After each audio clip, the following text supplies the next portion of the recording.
Alors, Papier d'Arménie, Ornella Makia, La Cambre. Qu'est-ce qui t'a amené à traiter ce sujet-là? C'est quoi le début? Parce que si on regarde, c'est une question, tes films précédents, il est bien différent. Pourquoi partir dans cette, dans cette verve-là de narrative, on va dire?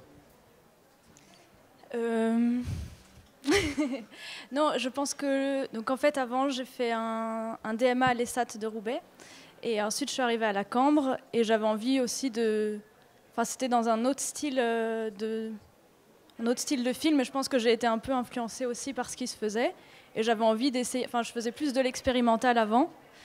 Et là, j'avais envie de raconter quelque chose aussi, un propos. Et... Enfin, dans mes films, en général, j'ai une idée et j'essaie de mettre en place les choses en fonction du film. Donc, je ne me dis pas, je suis dans un style, juste là, c'était nécessaire de partir dans une narration, plus ou moins. Donc là, c'est quoi? C'est un voyage, la base? C'est des origines qu'on retrouve? C'est quoi la base de Papier d'Arménie, justement? Qui se dit, faut que je raconte cette histoire. Du coup, j'étais partie il y a 2 ans en voyage humanitaire en Arménie. Donc, je suis d'origine italienne et arménienne. Et je voulais découvrir le pays, et sans me dire que j'allais faire un film, pour pas me mettre la pression. Et donc au fur et à mesure du voyage, j'avais récolté des papiers, des affiches, des journaux, en me disant ça me servira toujours de matière. Enfin, pour des films, comme c'est un autre alphabet, je trouvais que c'était graphiquement intéressant. Et puis le dernier jour, je suis allée dans un marché pas du tout touristique et je me suis fait inviter par un marchand de fruits et légumes de manière spontanée. Et là, j'ai tout de suite compris qu'il fallait que je fasse quelque chose sur ce personnage-là qui était hyper touchant et qui n'était pas dans la même réalité que moi en tant qu'Européenne. C'est pour ça que la première question était loin d'être une question piège, c'est que justement toi qui travaillais sur aussi des installations, des choses comme ça, je trouvais intéressant de savoir qu'est-ce qui fait que d'un seul coup on se dit non, là, c'est pas possible. Cette histoire-là, ce personnage-là, il faut que je le mette à l'écran. Il faut que je traduise finalement la rencontre qu'on a eue et comment on fait qu'on passe de la rencontre qu'on peut avoir avec une personne à se dire non, il faut que je la mette sur un écran, quoi. Là, c'est fondamental. C'était ça, donc c'est lui qui a amené ça. Oui. Est-ce qu'on a peur de trahir ça, de trahir cette rencontre quand on fait un film?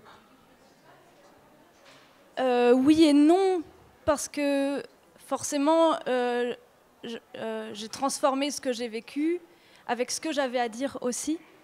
Et donc j'ai fait rejouer le personnage parce que je voulais pas abîmer le moment. Enfin, au moment que j'ai vécu avec le marchand, je voulais pas sortir de caméra pour pas trahir ce moment d'émotion. Et donc après, en revenant en Belgique, j'ai refait jouer le personnage et j'ai aussi apporté ce que moi j'avais à dire en tant que diasporaine arménienne. Comment on écrit une histoire comme ça? Comment on suit exactement ce qui s'est passé du début de la rencontre jusqu'à ce qu'il vous offre du Coca-Cola à la fin? On trahit un peu la rencontre, mais c'est pas grave, comme tu dis, c'est pour mieux raconter ce que toi aussi tu as envie de raconter. Ça s'écrit par mots, c'est le storyboard qui vient, c'est des visuels?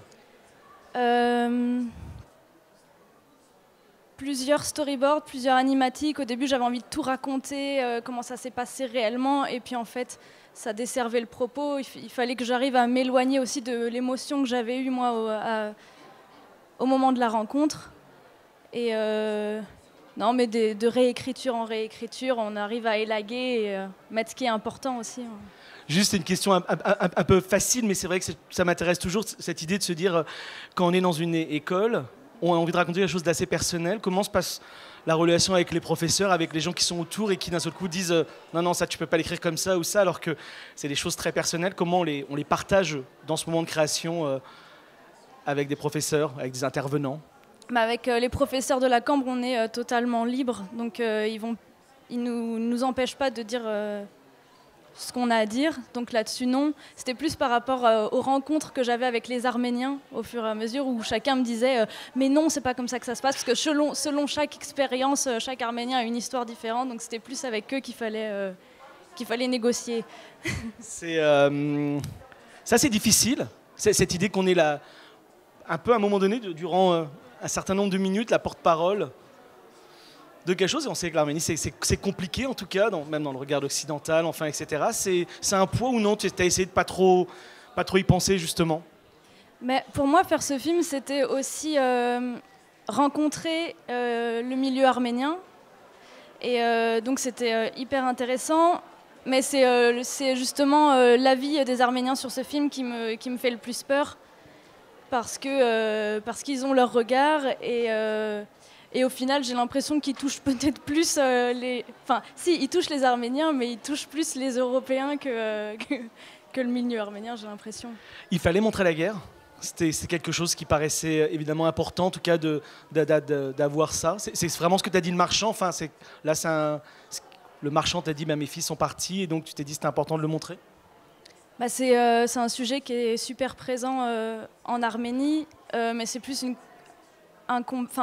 question de reconnaissance en tant que peuple, et pas spécialement pour le génocide, parce qu'il y a des conflits avec l'Azerbaïdjan beaucoup plus présents, et au final c'est plus nous, Arméniens en Europe, qui combattons pour reconnaître le génocide, et eux ils sont dans une autre problématique, juste des frontières qui sont hyper conflictuelles. Donc oui, c'est présent pour eux, en tout cas, d'être reconnus en tant que peuple. Et c'est pour ça que quand je suis rentrée, je me suis dit, ah ok, pour eux c'est important. Il faut que moi, je suis réalisatrice, c'est ma manière de m'exprimer. Il faut que je fasse quelque chose là-dessus. Est-ce que tu considères que c'est un film militant, ou c'est quelque chose que tu avais envie de raconter qui n'est pas forcément dans le militantisme? Moi, je trouve pas que ce soit militant. Je pointe juste quelques petits sujets. Et si on a envie de s'intéresser un peu plus à ce qui se passe en Arménie, on s'y intéresse, mais je voulais juste lancer des petites voix, des petits points, pas parler de... Enfin, un voyage, mais avec quelques petits soucis pointés. La technique, il y a plusieurs techniques. Est-ce que c'est notamment dans les poudres, notamment dans les choses comme ça, c'est des choses que tu as ramenées de là-bas, ou c'est des choses que tu as trouvées en Belgique, par exemple? Est-ce que le sable qu'on voit à un moment donné, je sais pas, c'est du sable arménien, ou non, ça vient d'ici? Non, le sable, ça vient d'ici.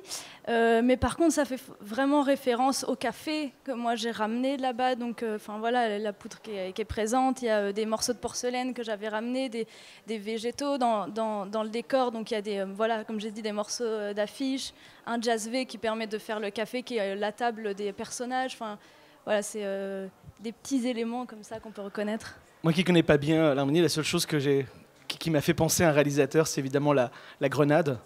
Et c'est Parajanov, qui est aussi arménien-géorgien. Est-ce qu'il y a plein de choses cachées comme ça, que forcément, si on ne connaît pas l'Arménie, on ne voit pas forcément?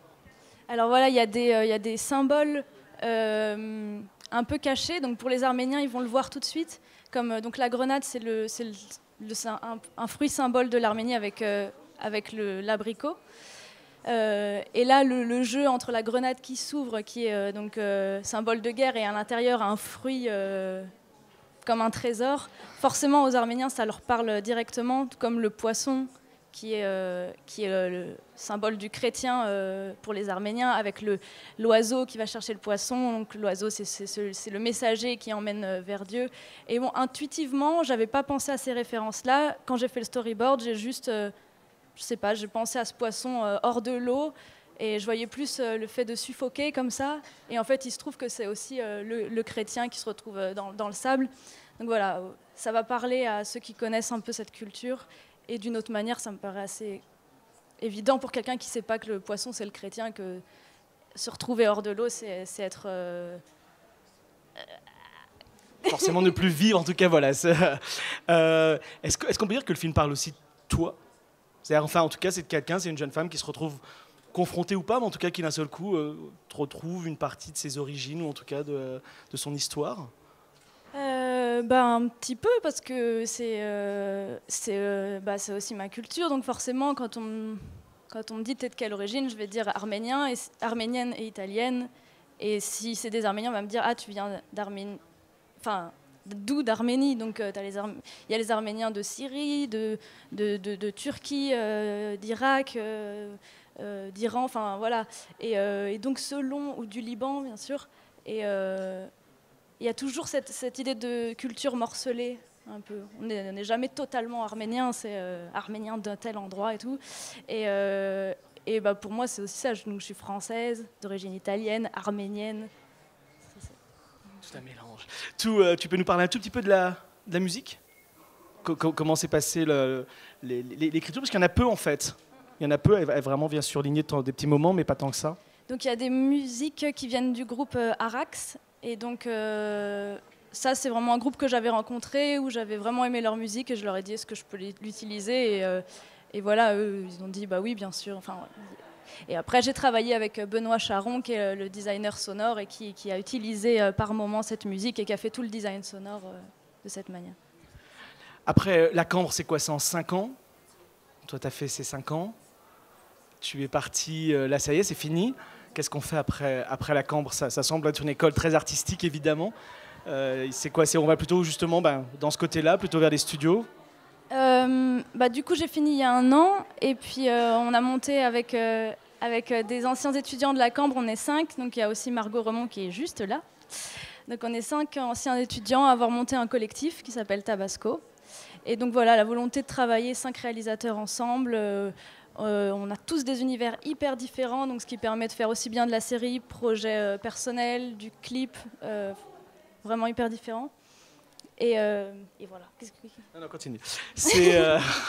Le collectif, c'est un peu on verra tout à l'heure, ce qui marche bien. Il y a pas mal de collectifs qui se créent au fur et à mesure. C'est viable, et vous commencez, hein, donc c'est viable économiquement, comme vous avez, comme tu dis, comme chacun un peu un graphisme différent, des styles différents, pouvoir aller récupérer une publicité ou proposer évidemment vos courts-métrages, etc. Ça, c'est vraiment quelque chose d'agréable, en tout cas, qui fonctionne bien. Donc là, le collectif, il a 2 ans, et ça fait peut-être 2 mois qu'on commence à avoir tous du boulot. Mais c'est hyper stimulant de travailler à plusieurs, ça permet de se soutenir, et quand il y en a un qui doute, on se soutient. Et pour l'instant, tout juste, on a tous du boulot, mais bon, ça va vraiment par vague, hein. On panique, et des fois, on est content. Il y a des envies de court-métrage personnel de nouveau après ça? Oui, ça commence tout juste à cogiter, il faut le temps de sortir d'un film. Et donc là, oui, un petit truc en pro. Eh ben, merci beaucoup, Ornella.